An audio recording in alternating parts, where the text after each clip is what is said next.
If you're a Ghanaian living in the United Kingdom and wanting to visit Canada, this is the video for you.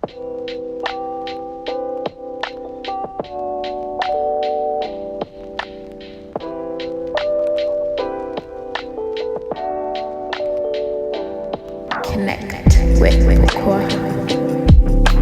In this video, I'll be showing you exactly how to apply for your Canada visa from the United Kingdom as a Ghanaian. This video will include the documents you'll be needing for this application, the cost involved, 3 tips at the end of the video. Don't forget to stay till the end of the video to see all that. Welcome back to Connect with Pokoa. I've divided this into 7 groups. The first thing I'll be touching is who can apply for the Canadian visa. Anybody living legally in United Kingdom can apply for this visa. Being a skilled worker visa, if you are holding a student visa, if you're holding a dependent visa or a graduate visa, so long as you are legally living in United Kingdom, you qualify to apply for this visa. The second thing you need to know about is the right documents to include in this application. So for this application, just like you would do for any other application, you'll be needing a valid Ghanaian passport or any passport at all that you hold, whether being a UK passport or a Ghanaian passport is fine. The next thing you'll be needing is your employment letter. I've already spoken about employment letter in majority of my videos. It's basically a letter from your employer stating your purpose of the visit and where you are going to from the time you'll be going and then when you'll be coming back to United Kingdom. The next thing that you'll be needing is your pay slips. Canada normally would ask for 3 months pay slip. However, you can add 6 months pay slip if you want to. You are going to need 6 months of your bank statement as well, including the current month that you'll be applying your visa on. The next document that you'll be needing is your visa page on your e-visa. Basically, when you go to government.uk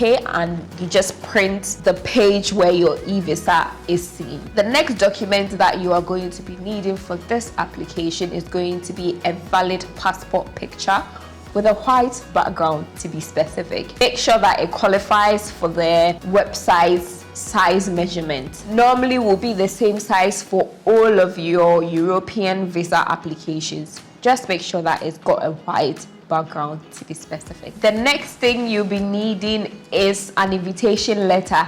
That is if you are going to visit a friend or a family member is inviting you to come to Canada for the visit. However, if you do not know anybody there, please don't include an invitation letter to it. The last thing that you need is your itinerary. Normally, Canada will not ask you to provide an extra itinerary. However, it's about proving to Canada that you are not going to be a burden when you come to their country. And so you can add your own itinerary stating your purpose of the visit, from what time to what time, and the activities that you are going to be doing when you visit the country.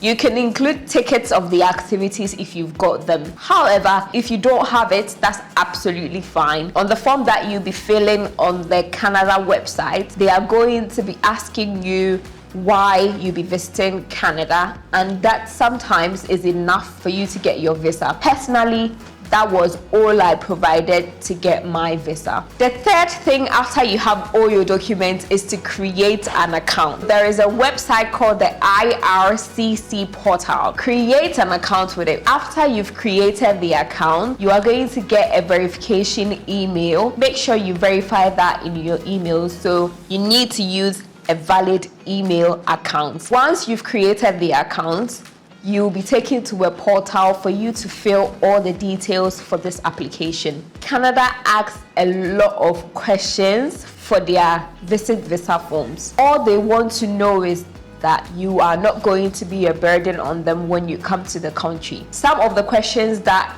they asked during the form included what job you have been doing since you completed your tertiary, that is if you went to tertiary, they are going to be asking you about your primary school, your JHS, your junior high school, your senior high school, your university, any education gaps you will need to explain to them. You need to also let them know from how long you started working. For as early as 17 years, every job that you've ever done in your life until date, you will need to explain all the gaps if there's any in that to them. They will also ask you about your parents' name, if you have a valid biometric or you have a valid certificate, birth certificate from your parents. So you need your parents' name, their date of birth, their age, and all those details. Canada is actually one of the longest forms I've ever failed to get for a visit visa. So mind you, if you always get stuck at a point, just pause, save it, and come back to the application the next day or the next time you have the details, continue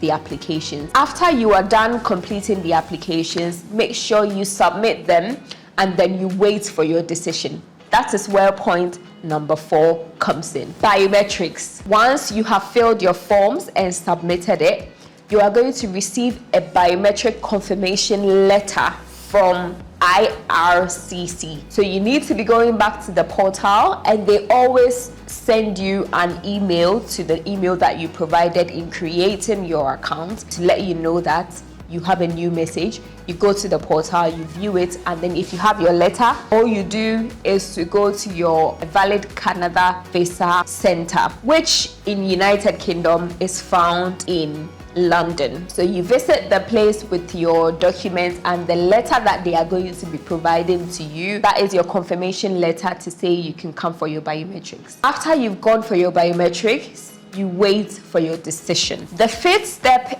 is decision making. Decision making varies for each individual. It personally took me 2 weeks before I got my decision from the Canada Visa Center. Took 2 weeks before I got my letter for my biometric, and extra 2 weeks before I got my decision letter. The decision making is different from your biometric, so that comes after you've made your you've done your biometrics. So you wait for your decision to be done. Once the decision is done, they will ask for you to bring your passport physically to the same place you went to do your biometric in London. That's where you take your passport to be stamped. Once you take your passport there for the stamp or for the decision, normally it takes about 3 to 4 days for you to get your passport back. If you opt for it to be delivered to you at home, perfect. If you opt to go to the center to pick it up, that's also another option. The 6th section is basically some common mistakes to avoid whilst you're doing your applications. The first mistake that a lot of people do is lie about their documentations. Never lie. If you are not sure, always leave it, verify, and then come back. The next thing is proof of funds. Make sure you have enough money in your account. Canada does not specify an amount of money that they require from you before you can apply for the application. I had more than £1,000 in my account, and then I applied for just a week visit. However, I got 10 years visit visa, which I can use every 6 months in the country. So mind you, make sure that you are using the correct proof of funds. The next thing is weak ties to United Kingdom. That is why your employment letter is really, really important from your employer. Let them state the country that you will be visiting and the time frame that you'll be spending in the particular country or Canada, which we are using this time. The next thing you need to avoid is inconsistent information. Make sure every information that you provide has a document backing it. So if you provide your parents' details, make sure you've got a valid certificate to prove that they are your parents. Anything you provide, make sure you've got an extra document to prove those information is indeed correct and it's not fake. There is a part where you are allowed to put all the documents together. If you want to add a cover letter or your itinerary to it, that is the part where you can always include. They will also ask you about your travel history if you've got any. Please put everything in there. They are going to ask you about the time that you traveled, how long you traveled for, the purpose or the reason why you traveled, and all those informations will be asked. So it is really a very long application, to be honest. If this guide helped you, don't forget to subscribe to the channel and give this video a thumbs up. Don't forget to share with your friends as well. Thank you for watching me today. Bye.